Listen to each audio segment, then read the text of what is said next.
The main reason questions are takes main reason questions. On the conversation. Okay, teacher, right sharing. Main reason questions are takes main reason questions. On the conversation. Okay.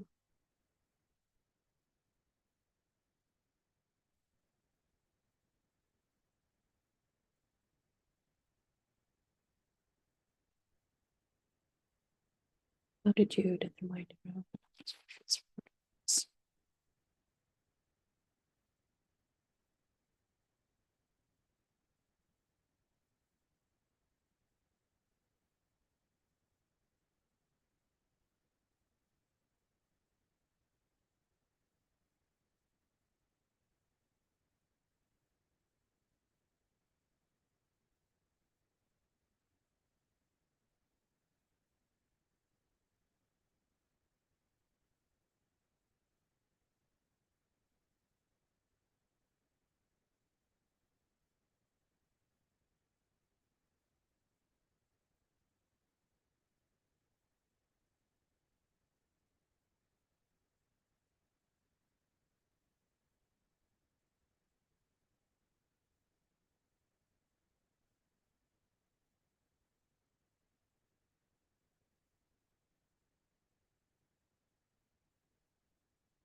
Okay, today it is 4 days before my defense, and just want to warming up a bit before the defense. I'm preparing to exercise to start with the defense preparations. The first one is thanks to my brother.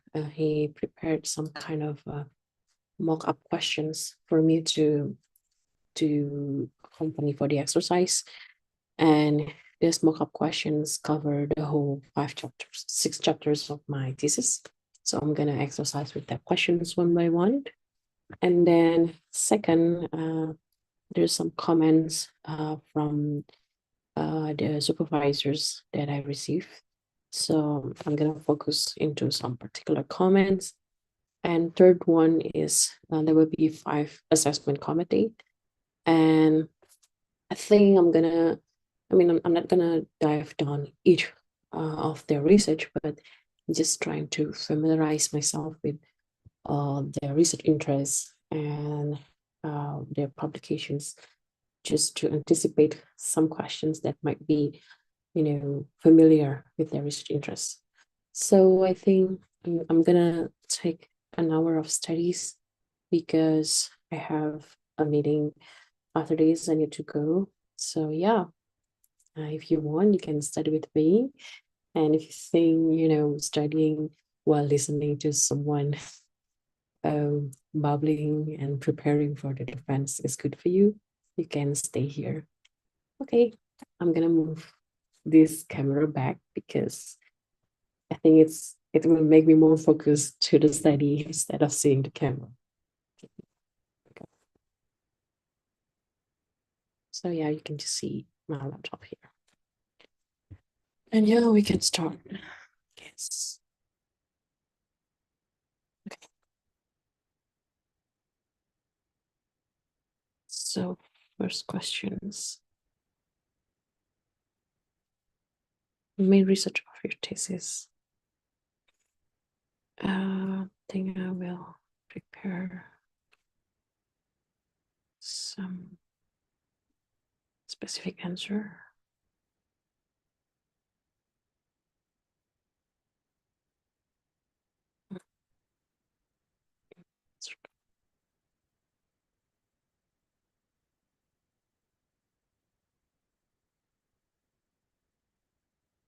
Research question is page 9. I think I want to try to be as punctual as I can, so I'm gonna write down some number of the page here so that readers or the examiner can directly go to the page itself. Page 9. The main questions of my research is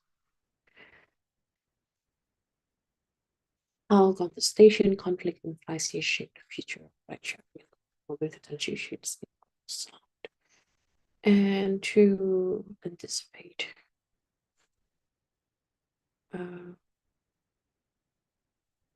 thing more is that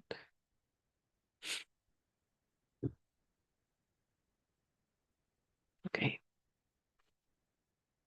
So the main research questions of this research is how do contestation, conflict, and crisis shape the future of online ride sharing and urban mobility transitions in the global south? And the term ride and the main motivations of this research is because the term ride sharing has evolved to include ride hailing and online taxi service. Okay. Ride sharing has evolved to include ride hailing and online taxi service. Apart from technological novelties associated with ride sharings, the investigation of ride sharings involved examination how the concept has been socially constructed and redefined over time. It encompasses an analysis of the various involved actors and how they have influenced the shaping of ride sharing industries. As these stakeholders have different interests and responsibilities, businesses aim to identify the factors that have contributed to contestation and conflict surrounding the ride-sharing industry, including issues related to regulations, labor practice, and safety concerns. Okay, I'm going to try it again. Well, the main research questions of this study is how do contestation, conflict, and crisis shape the future of urban mobilities, shape the future of online ride sharings in urban mobility transitions in the global south. These studies, the term of ride sharing since the beginning of the studies has evolved to include ride hailing and online taxi services. So apart from the technological novelties associated with ride sharing, the investigation of ride hailing involved an examination on how the concept has been socially constructed and redefined over times. So in order to catch up with these evolutions and redefinitions of ride sharings, stakeholders, this aim to identify the factors that have contributed to contestations and conflicts surrounding ride-sharing industries, including issues related to regulations, labor practice, and safety concern. All right, so first then, and then I need to prepare again. How do you determine the relevance of the question for the global south? Okay, the global south is in page Think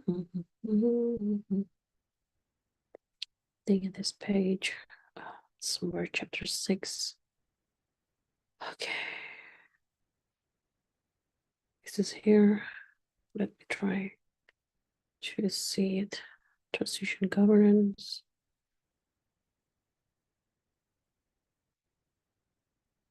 Okay.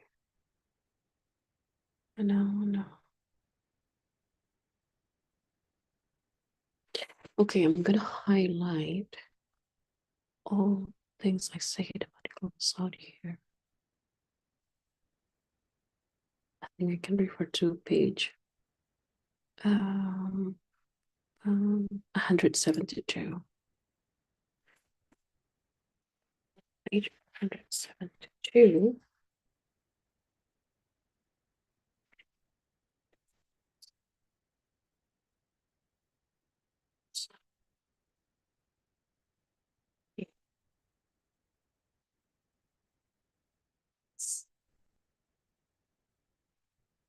So in these studies, I have examined urban mobility transition within the global south, with a specific focus on Indonesian ride-sharing industries. Throughout this exploration, I have addressed various key objectives. First, I challenged the conventional niche regime binary framework in unpacking sustainability transitions by introducing the concept of critical moments in dramaturgy to better understand the behavioral actors within this context. Secondly, I delve into the intricate dynamic of power encompassing bounded imaginaries, decision-making process, and different time horizon shaping mobility transitions. All right. Additionally, I dealt with the challenge posed by the introductions of mobility solutions that are shaped following preference and institutions of the global north, notably digital platforms, into the nation transportation landscape. Simultaneously, I explored the coexistence and interactions of formal and informal elements within the mobility ecosystem, recognizing the unique complexity this adds to the transitions process. So I will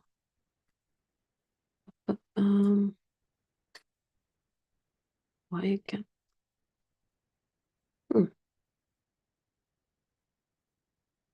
This one here. Okay.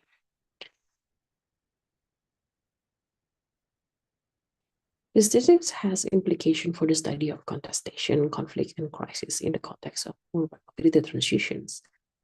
It challenges the traditional perspective that view this element as sign of transition destabilization, particularly in the Global South. Instead, it presents them as essential mechanism of self-organization within societies in the process of mobility transitions. Well, I could say how contestation and conflict, especially in the context of Global South, are mostly seen as a destabilization factor of the regime, while these studies attempt to argue and position how contestation and conflict are actually a self-organized mechanism. How actually contestation and conflict is a self-organized mechanism of participation within society in shaping the urban mobility transition. Therefore, it cannot be ignored nor undermined in the process of governing urban mobility transitions. So, for urban mobility transition, it means reevaluating the role of contestation rather than being perceived as a disruption to established norm. Contestation could be seen as a catalyst for change in the urban mobility sector, which we believe change is inevitable. It can drive the development and adoption of alternative transition solutions, fostering innovation and adaptability in response to evolving urban transportation needs. In the realms of conflict, this thesis broadened the understanding by introducing non-actor-based variable.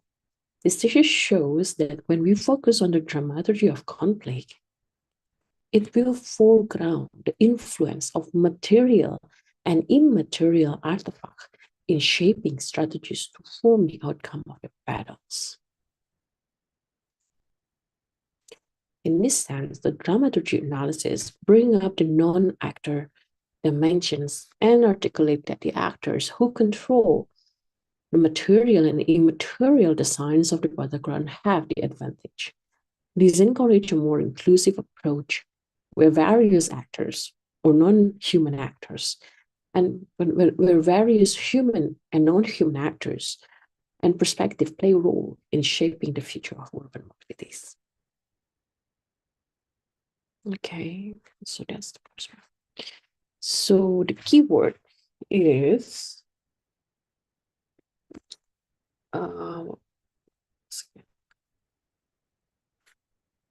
contestation and conflict. And we see this view.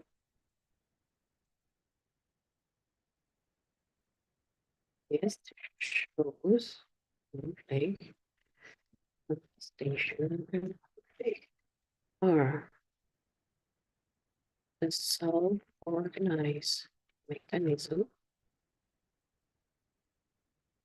to participate in governing urban mobility transition. Okay. poem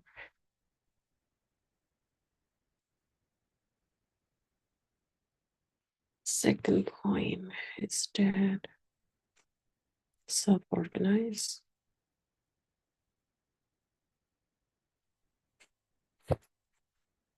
Station is catalyst change because it unpacks various perspectives which shape the transition. The conflict, the dramaturgy, conflict, foreground, influence of non-material and non-human actors. In this way, material and non-material are that shape the outcome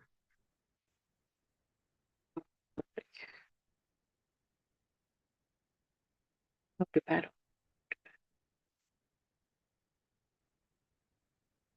And I would say make us more sensitive to the layers.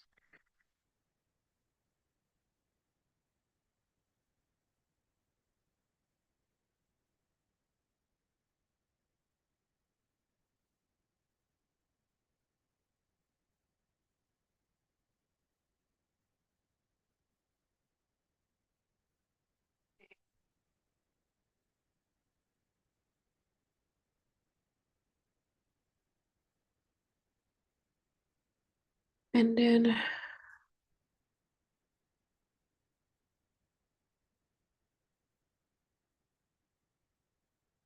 what's number 4?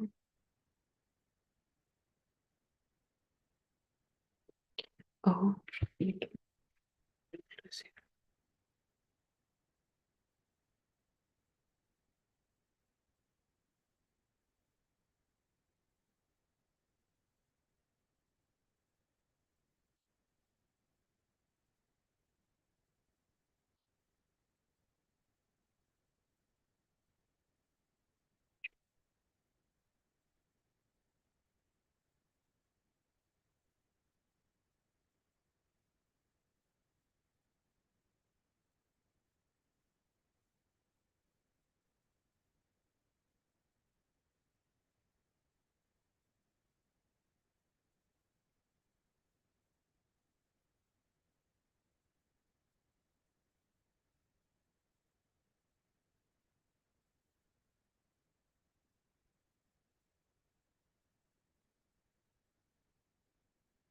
what do we mean by prophesy?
As I've been working with the college museum, question goes, what's this?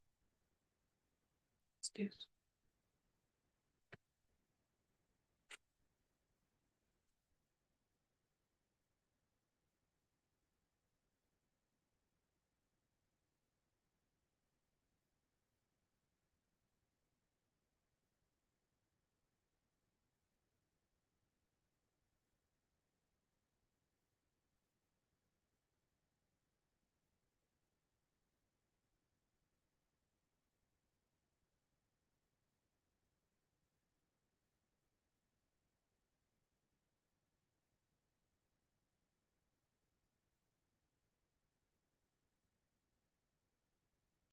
We refer as the global south. Okay.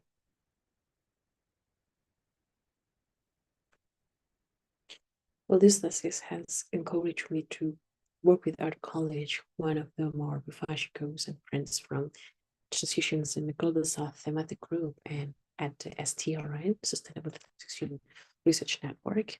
And in 2021, we were publishing articles about decolonizing transition research in the Global South.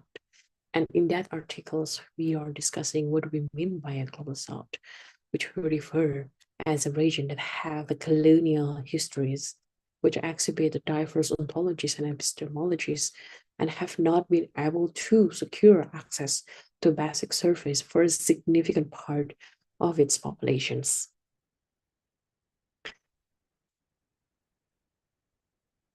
We refer as a global south to those regions that have colonial histories, exhibit diverse ontologies and epistemologies, and have not been able to secure access to basic services, including public transportations, for a significant part of its populations.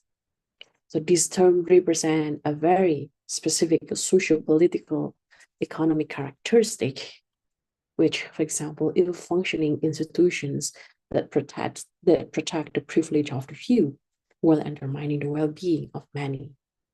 Hence, large portions of populations often rely on clientelist and exclusive provision systems that produce patterns of social exclusions. Simultaneously, socio-technical system in this context exhibits a diverse innovation opportunities in either a frugal bottom-up manners or with highly sophisticated brought from the north technology, which actually suitable in this case of ride sharings. Countries in such contexts are heavily influenced by the colonial past in physical and aspirational form and pursue developments. Yet, many global south countries are in fact ahead of the developed north in ecological resilience, social solidarities, and sustainable living. In the attempt to catch up, socio-technical trajectories toward development had been inspired by Western industrial modernization models. These have overlooked and sometimes weakened endogenous virtue and heterogeneous philosophies as globalization and colonization led to a one world world being exported to many regions, suppressing pluralities. This dominant worldview of industrial modernity has led to many social injustice and ecological degradations. As the world is rapidly approaching all planetary boundaries, it is time to pay attention to socio-technical transitions based on alternative epistemic and ontological foundations. To this end, we call for decolonizing sustainability transition research.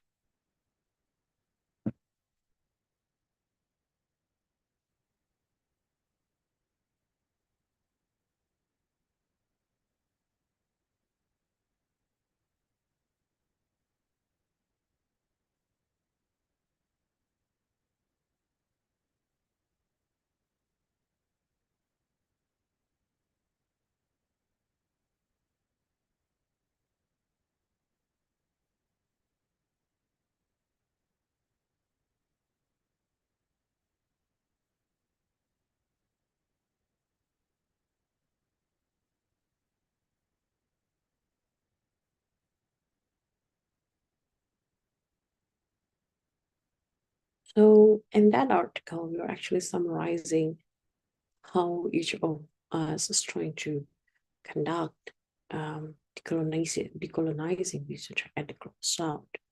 I think this thesis contributions is trying to show the nuance of local dynamic as well as the important role of observing everyday struggle as well as everyday resistance, which embed in the transformation of mobility transitions. Those everyday struggles and everyday persistence are actually mostly portrayed in chapter 3 and chapter 5 of this thesis. Some of it is there's a bit of introductions, a bit, and there's a bit of analysis in chapter 2 towards what this ride sharing means for everyday livelihood for informal drivers, for example.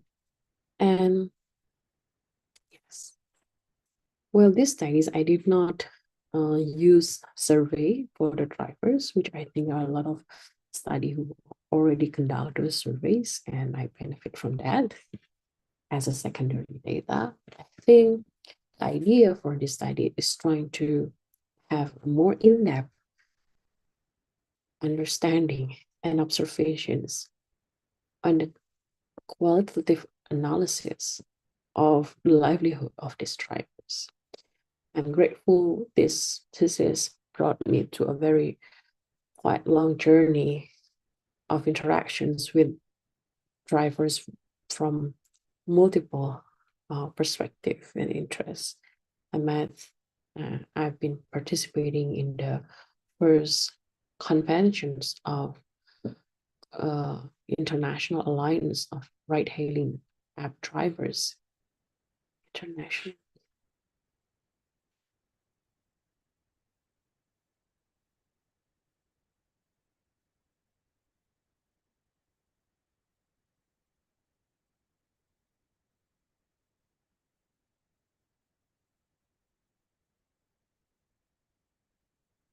Grateful I've been participating as observer at the first convention of International Alliance of App-Based Transport Workers in Oxford in 2020s.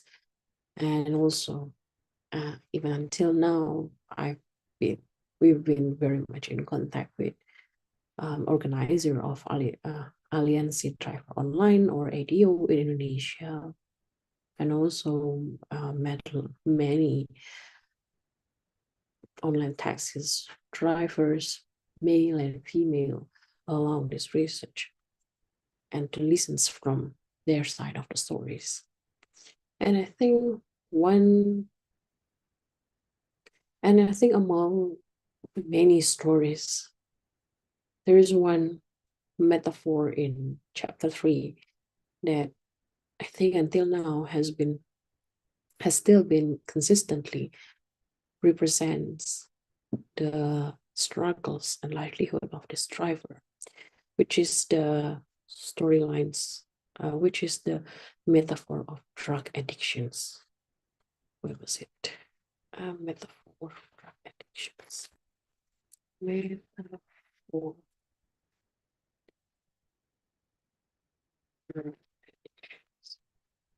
Page. Let's see. 86. 86. Metaphor of drug addictions in page 86, if I may reside in this defense. If I illustrate this online taxi, to me it looks like drugs. If I try to define it over time, it is like drug addictions. We are the drivers. We got injected with a higher basic price and bonuses. We got higher income than our usual job. And then we decided to become full-time online taxi drivers. First, we got comfortable, but over time, the dose are reduced and we become addicted and dependent. This is our main income now, and we don't have many exit options. This metaphor of drug addictions was gained from my interviews in 2019, and even until now, there are many thousands and even more online taxi drivers are still being trapped in this highly dependent working conditions in the online taxi trap. However,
Much to say. How complex shapes social dynamics.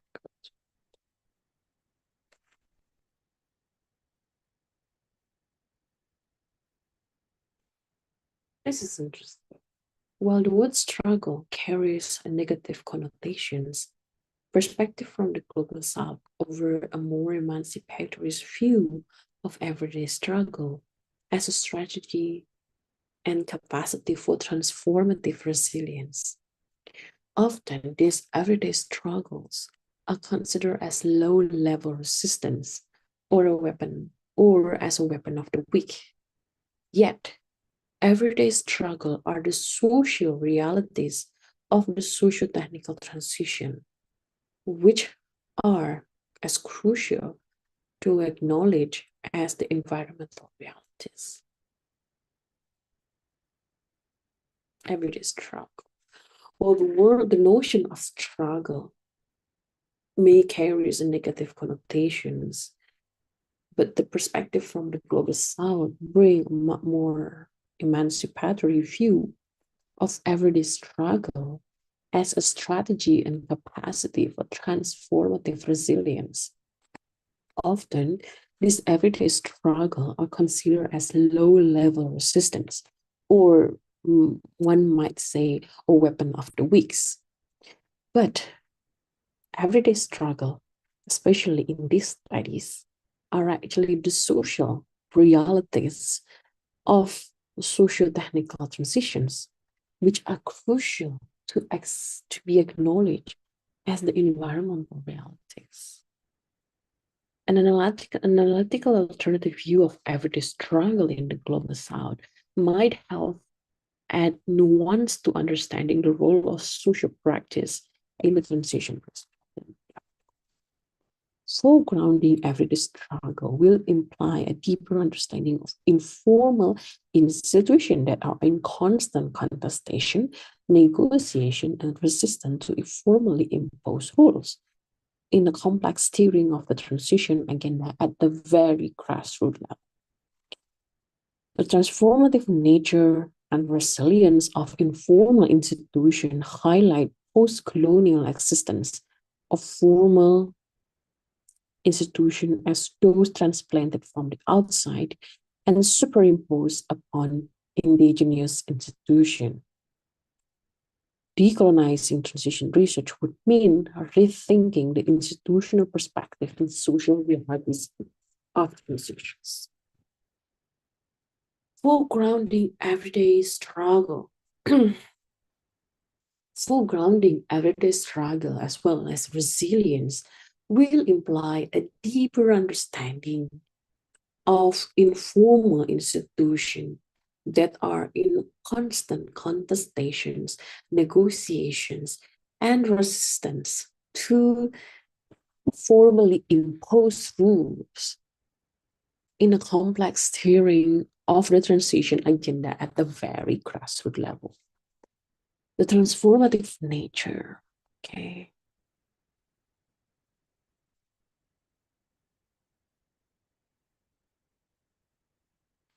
The role of power in transition is not acknowledged transition research agenda.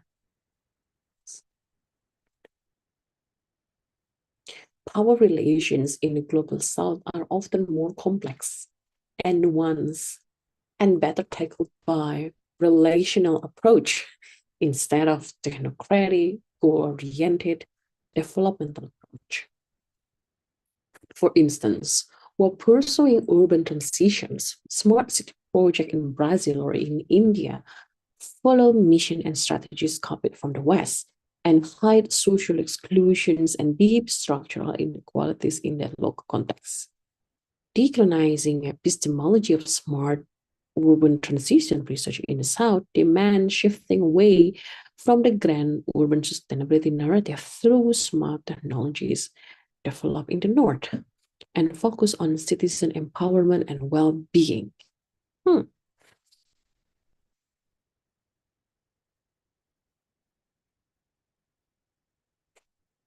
We need to open up nuance of local injustice and deepen our understanding of inequalities in order to enable an equitable, inclusive transition. Okay.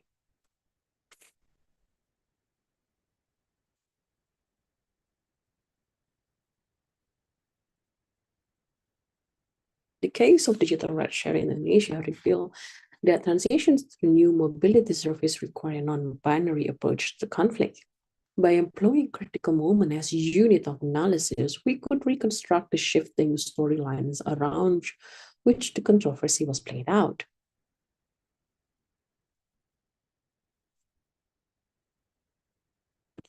The analysis uncovered a battle of storylines. Analysis uncovered a battle of storylines and revealed how the battle connected to a particular setting that symbolized a different stage of the conflict. The analysis, critical moment analysis, uncover a battle of storylines and reveal how the battle actually connected to a particular setting that symbolized the different stage of conflict. Moreover, those settings influence the performance of actor acting out the commitment as embedded within the storylines. 5 critical moments were discussed empirically and showed to have been situations where the dominant storyline were unhinged and led to a shifting power struggle.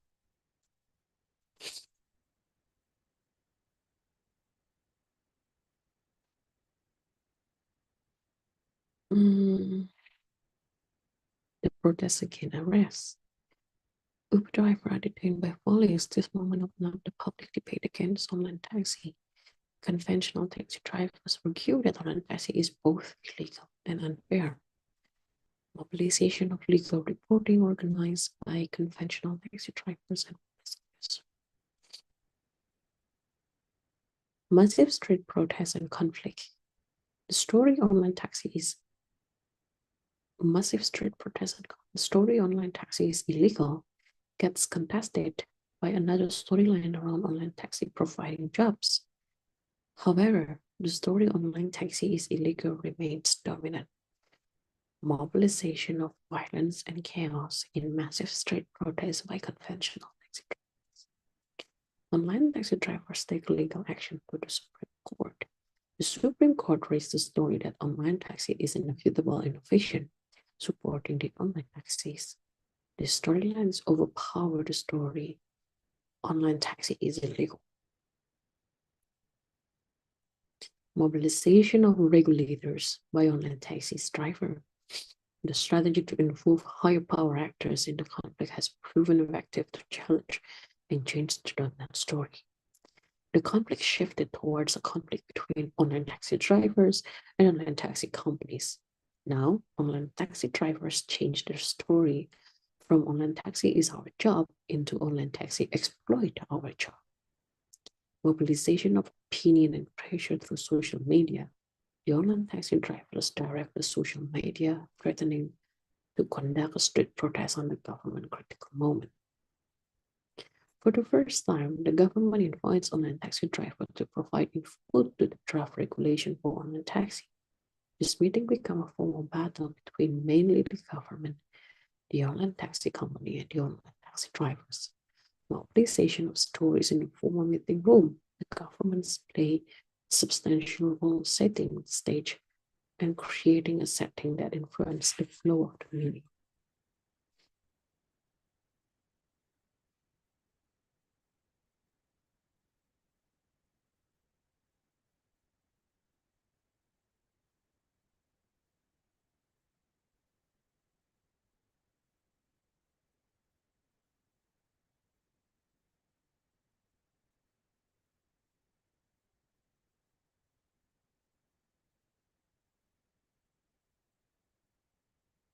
Okay, then it's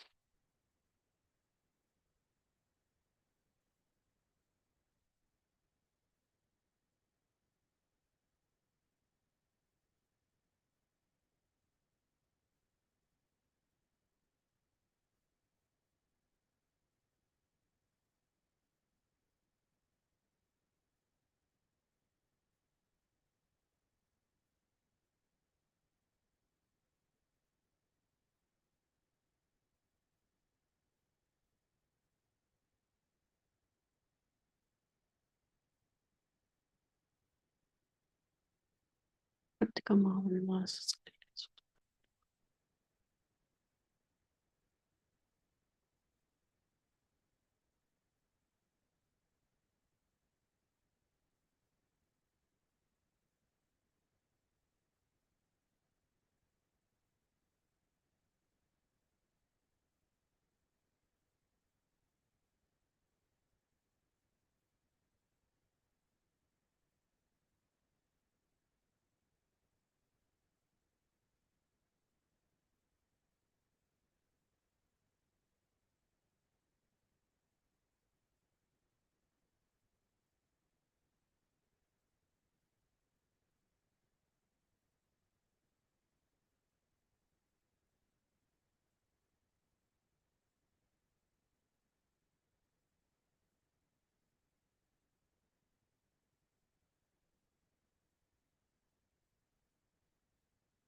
Okay, I think I'm just need to wrap up a little bit before I continue next. So I think I have working on some aspect of chapter 3, and after this I'm gonna continue with exploring chapter 4. Chapter 4, and then after that I'm gonna try to familiarize more with the committee assessment. Yeah, and see what I can do about this. Okay. Well, thank you for studying with me. And yeah, wish me luck. I will be more preparing my defense later.